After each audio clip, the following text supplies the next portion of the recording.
Danger for the fun of it. Dennis Joyce is a 30-year-old employee of an electric company in New York City.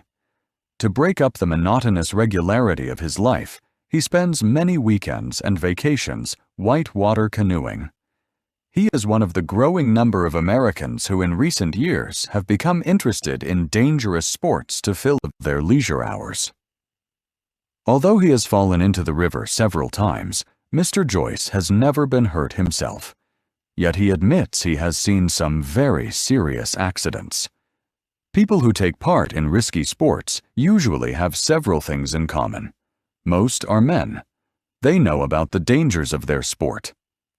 And almost all of them look down on usual sports like tennis and golf.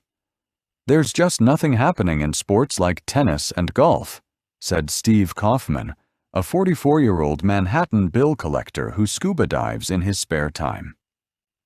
According to him, the only people who come close to the experience of scuba divers are astronauts because they're in a totally alien or foreign environment too. Kaufman describes his sport as a complete isolation from anything that can interfere with your own personal sense of self. Mr. Kaufman said his most dangerous moment as a diver came when he found himself looking at about 800 to 900 sharks. Fortunately, he managed to get out of there really fast. George Weigel, a 31-year-old carpenter from Powling, New York, enjoys hang gliding. Although many risk-takers see hang gliding as the most dangerous sport of all, Weigel feels hang gliders just look for some excitement.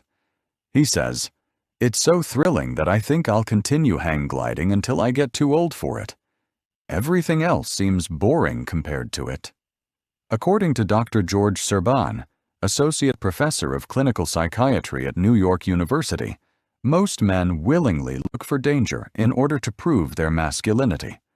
Manhood. The nature of the male animal is to do dangerous tasks and to confront them and to succeed, Dr. Serban said. When life becomes boring and routine, and men do not have a chance for adventure or a chance to prove their masculinity, the only other possibility is to do dangerous activities.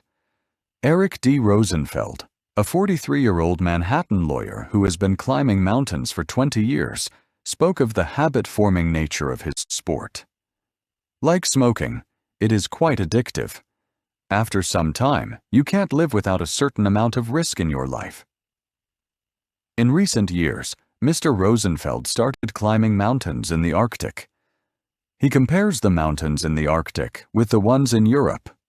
"In Europe," he said, "there are lines of people waiting to go up sections of mountains, guides walking around, and garbage all over the place. In the Arctic, no one's around.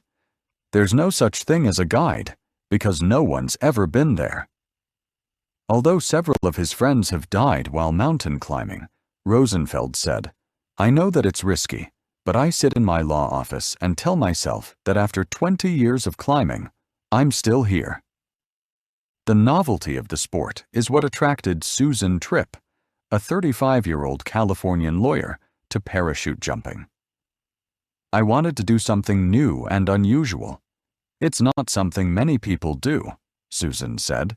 That is also one of the reasons John Woolcott, a 49-year-old printer from Edison, New Jersey, likes to go hot air ballooning. "It makes me a hero," he said. At parties, he simply introduces ballooning into the conversation, and he becomes the most popular personality of the party for at least an hour.